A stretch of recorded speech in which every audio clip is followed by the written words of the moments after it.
Όταν ακούει αυτό το μεγάλο θαύμα της Αναστάσεως του φίλου του Λαζάρου. 4 μέρες ο Λάζαρος στον τάφο, τετραήμερος ο Λάζαρος στον τάφο.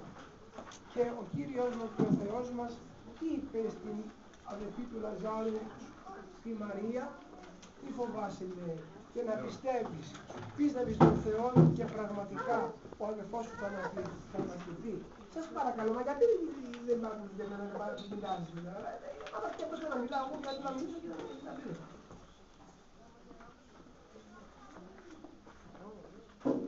Θα αναστηθεί της είπε, διότι δεν πέθανε, αλλά κοιμάται. Για εμάς τους χριστιανούς ο θάνατος είναι ζωή, είναι Ανάσταση. Ο θάνατος υποθέτει μία σωματική ενέργεια, η οποία ενέργεια αυτή σωματική μεταβάλλεται σε Ανάσταση. Διότι δεν είναι ποτέ δυνατό ο άνθρωπος πρικατοικών Θεού να μείνει μέσα στο χώμα και να πεθάνει μέσα στο χώμα. Θα αναστηθεί. Τα οστά πάνε στο χώμα. Γη και η γη να πελεύσει. Αγία Γραφή. Όμως η ψυχή του ανθρώπου είναι αθάνατος. Πάει ψηλά στους ουρανούς και εκεί περιμένει με τον Κύριο παρουσία για να κρυφτεί για τους πράξεις και τα έργα της καρδιάς κάθε ανθρώπου. Και αυτών που έφυγαν και εμείς που θα μείνουμε πίσω, αν θα μείνουμε πίσω, και εμείς θα κρυφτούμε την ημέρα της κρίσεως από τον Κύριό μας. Γι' αυτό λοιπόν πρέπει να έχουμε πίστη.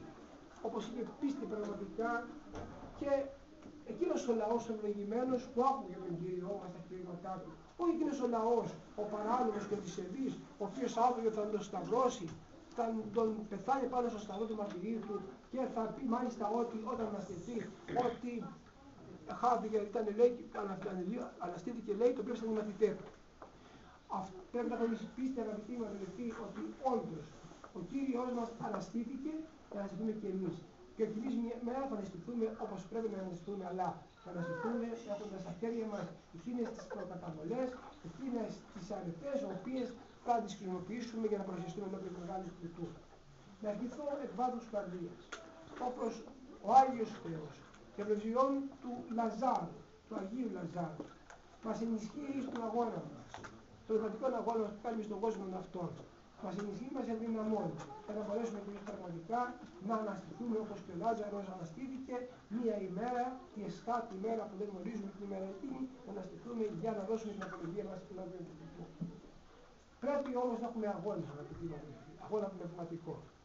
Δεν είναι ανάγκη να κερδίσουμε τον κόσμο με αυτό. Ορίστε, είμαστε εδώ στο καταφύγιο. Πόσοι και πόσοι πέρασαν και πόσοι θα περάσουν. Τι πήραν όλοι, ένα κομμάτι γη, ένα πιέρα και μάλιστα πηδάμε για να βρούμε όλα στην άλλη, να βρούμε όλα στην άλλη τάφη. Τίποτα δεν παίρνουμε. Το Σάββατο δεν έχει τσέπες. Δεν έχει τσέπες.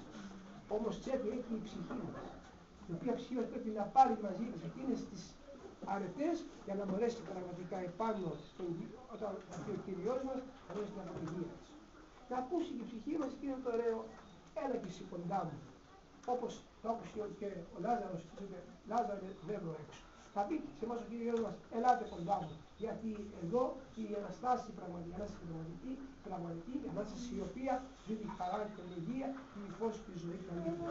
Να είστε καλά. Καλό Πάσχα, το Θεός της Κυρίας Αγάπης είναι τα πάντα του Θεού.